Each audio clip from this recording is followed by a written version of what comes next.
Diving into, well, a pretty exhilarating frontier where mathematics, theoretical physics, and the very fabric of reality seem to converge. The application of circle inversion geometric equations. This is a powerful mathematical transformation, traditionally, a tool for understanding geometric relationships, but it's now being proposed as a kind of unifying lens. We're talking about using it to interpret everything from fundamental physics, like the intricate workings of string theory and Einstein's equations, to the profound enigmas of consciousness, memory formation, and even the cosmic origins of the Big Bang itself. So the central question we'll explore is this: can circle inversion geometry, a well-established mathematical tool, truly provide a coherent, scientifically grounded, and crucially testable framework for such diverse and profound aspects of existence? I'll be championing its potent explanatory power and the rigorous, testable hypotheses it generates across these domains, showing how its insights are really derived from existing science and mathematics. And I will be highlighting the critical need for robust empirical validation and strict adherence to falsifiability criteria, basically urging scientific caution when extending such a mathematical concept to these incredibly expansive and complex applications. Right. So at its core, circle inversion it's a profound nonlinear geometric transformation. Think of it maybe like turning a glove inside out, but applied to geometric space itself. It fundamentally flips an entire plane or space from inside to outside relative to a defined reference circle or hypersphere. Now, what's truly remarkable is that this isn't some chaotic process. It actually maintains essential structural relationships. It preserves angles, which is its conformal property, and possesses an involution property, meaning if you apply the transformation twice, well, you simply get back to where you started. In theoretical physics, this isn't merely a mathematical curiosity. It's a genuine symmetry. It's successfully used as a heuristic for UV-IR exchange. That's a concept linking very small-scale high-energy physics, ultraviolet, to very large-scale low-energy physics, infrared, often giving rise to a holographic understanding. It's also crucial for understanding asymptotic structure in general relativity, effectively transforming complex behavior at infinity into local, more manageable geometry. Furthermore, in conformally invariant sectors, these are systems whose equations remain unchanged under specific scale transformations, like Maxwell's equations in 4D or certain aspects of string theory inversion, generates new solutions and rigorously constrains things like particle amplitudes and correlators, which are measures of interaction probabilities. Our frameworks, like the psychedelic superfluid universal morphonic wave, or PISO-MOTE, and the DMT decoupling protocol, they really extend this rigorous mathematical approach. PISO-MOTE, for instance, offers structural solutions to significant cosmological anomalies, like the Hubble tension and those unexpectedly massive early supermassive black holes observed by JWST, which, quite frankly, completely shred traditional models. By providing this precise geometric language, circle inversion rigorously describes shifts in consciousness from embodied to non-local states with verifiable neurological correlates observed during DMT states.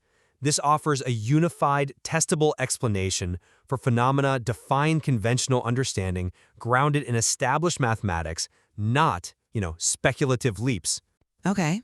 I absolutely acknowledge the mathematical elegance of circle inversion and its valuable established applications in specific, well-defined contexts within theoretical physics are undeniable, particularly with these conformally invariant systems. It's clearly a powerful tool for extracting invariance and constraints.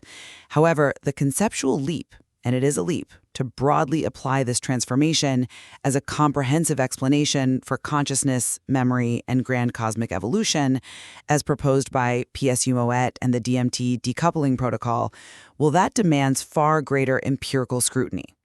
The guardrails for high strangeness research explicitly warn against confusing intricate recovery math, the mathematical reconstruction of data, with mysticism, emphasizing the necessity of hard falsifiers. For instance, for claims about consciousness, we really need to demonstrate that angle preservation between waking and dream motifs consistently beats shuffled baselines. You can't just say it looks similar, and that these pit-style recovery maps, a technique used to optimally reconstruct information, actually raise mutual information, meaning they demonstrably increase the shared information between two systems in controlled channels. Without this kind of hard evidence, the analogy simply breaks down. Similarly, in cosmology, while the concept of void halo mirroring, where the distribution of matter around cosmic voids is mirrored by the distribution around galaxy halos, is intriguing, sure. But if a single rescale cannot align these profiles in any observational band, well, that indicates the large-scale cosmic flow is not conformal, requiring p-sumo to account for this asymmetry as a failure mode. It needs to predict its own failures. Look, Michio Kaku, a proponent of advanced theories himself, notes that even string theory's equations are so complicated no one's been able to crack them, which just suggests the immense challenge of concrete validation for any grand unified theory. And Neil deGrasse Tyson, while embracing the excitement of being stumped by black hole anomalies, stresses the need to figure out what's going on and move forward, which implies a step-by-step, evidence-based approach rather than immediately adopting sweeping theories without robust, direct confirmation of their unique predictions. We've seen how inversion applies with precision in fundamental physics.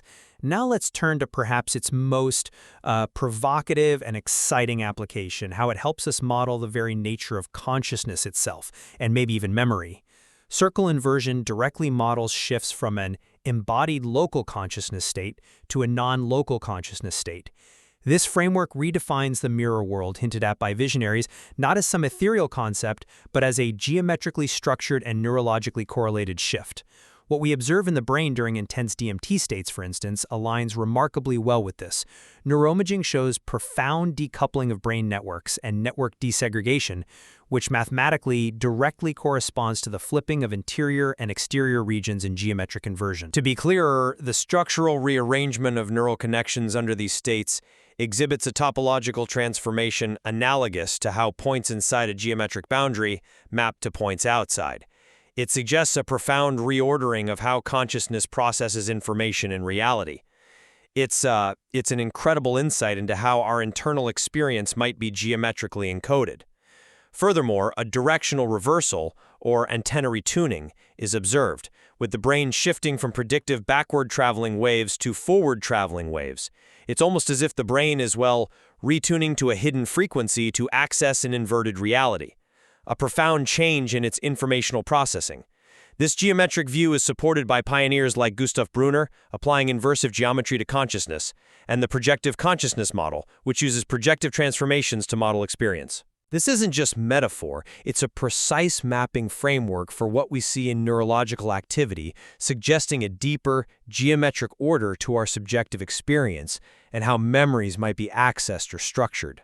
Okay, while the neurological correlates observed during DMT states, network desegregation, directional reversal, are indeed fascinating findings, the leap to interpreting them as a direct, geometrically precise flipping of interior and exterior regions or antenna retuning to an inverted reality, that requires more than just descriptive correlation. Advocate, how do you bridge that conceptual gap between observed network desegregation and a direct geometric flipping without relying primarily on analogy? Where are the hard numbers for that specific mapping? We must adhere to the guardrails that state recovery math, not mysticism.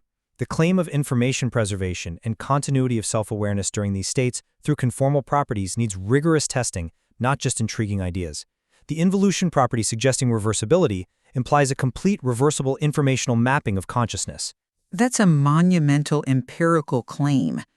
We need, for example, dream-waking inversion tests with statistically significant angle preservation to truly validate these connections.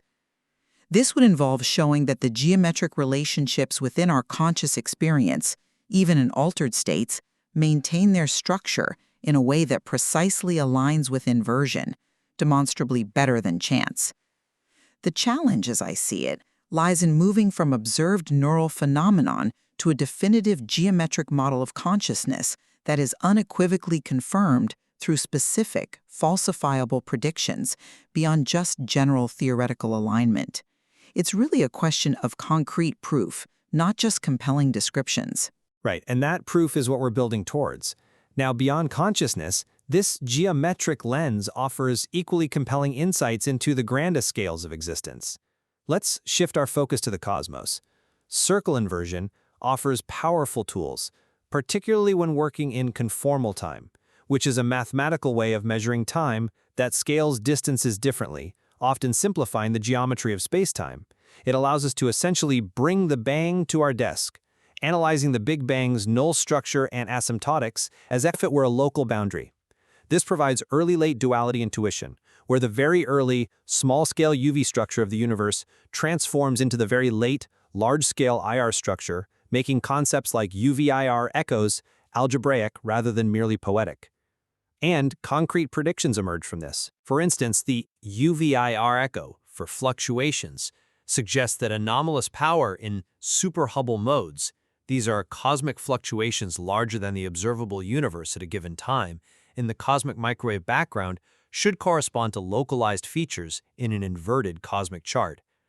That's a specific thing to look for. Another powerful concept is void halo mirroring, which predicts that stacked weak lensing shear, the distortion of background galaxy light by foreground mass, around big voids should map precisely to stacked shear around galaxy halos after inversion and rescaling. This is a direct test of the conformal nature of large-scale cosmic flow.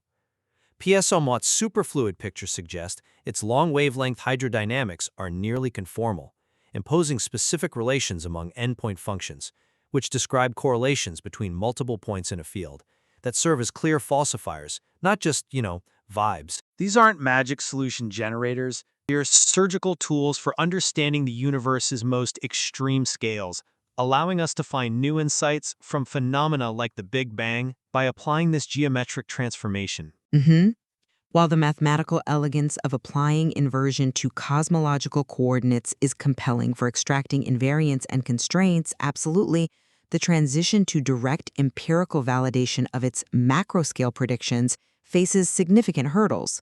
You champion PSO-Mott as providing structural solutions to these cosmological anomalies, but as I mentioned earlier regarding string theory's complexity, the challenge isn't just the elegance of the math, it's about getting testable, measurable numbers out of it.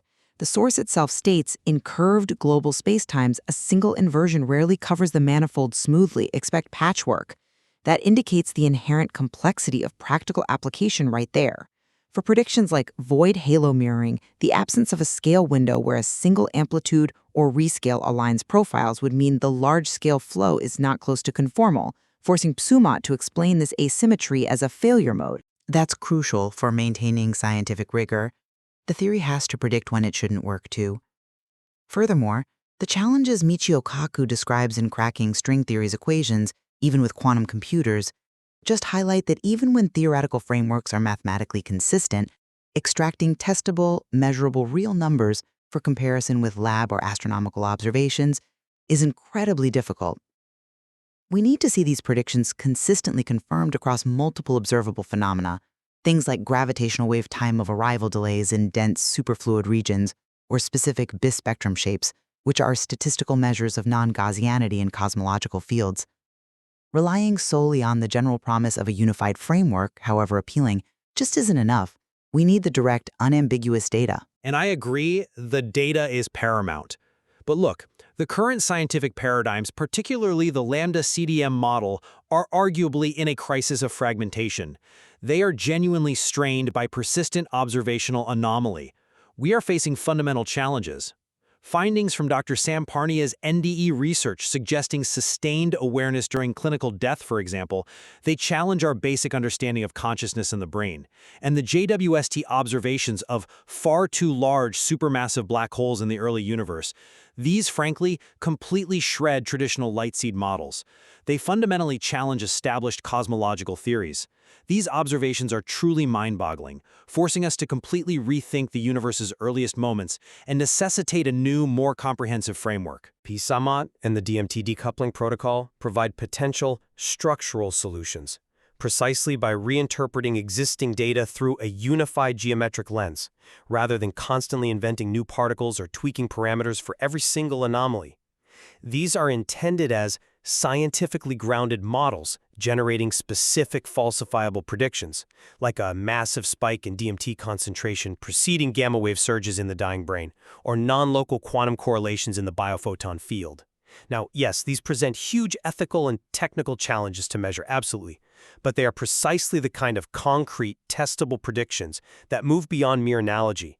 Such approaches, grounded in real science and mathematics, offer a clear path toward understanding what we observe but currently cannot explain, moving beyond superficial or fragmented models. This is about real scientific progress. The existence of anomalies and limitations in current models, as noted by Kaku and Tyson, indeed indicates an exciting frontier, no doubt. But it does not automatically validate any specific alternative, especially those making high strangeness claims, no matter how elegant the underlying mathematics might be. The challenge lies, and remains, in providing unequivocal, direct empirical evidence for the specific predictions of peace-emote and the DMT decoupling protocol. For instance, the neurochemical prediction of a DMT spike and the quantum biological prediction of biophoton entanglement in the dying brain, while framed as falsifiable, present, as you acknowledged, huge ethical and technical challenges that are, well, far from being met currently. The guardrails explicitly call for hard falsifiers, such as case tests on angle distributions, a specific statistical test comparing distributions, beating shuffled baselines, and demonstratable info gain from recovery maps. Without such concrete, measurable results that systematically beat shuffled baselines and provide clear pass-fail criteria laid out in pre-registrations, these elegant mathematical applications remain, for now, sophisticated theoretical constructs. The sophistication of the math, while impressive, must be matched by the robustness of the empirical validation for these profound claims to move into the realm of established science. In summary, circle inversion geometry is clearly more than just a mathematical curiosity. It is a foundational tool with demonstrable power in fundamental physics. Its extension into peace-emote and the DMT decoupling protocol offers, I believe, a rigorous, geometrically coherent, and testable framework that provides structural solutions to pressing cosmological anomalies and a precise language for describing consciousness and memory. By reinterpreting existing data and generating genuinely falsifiable predictions, it lays the groundwork for a unified, deeper understanding of our universe and our place within it.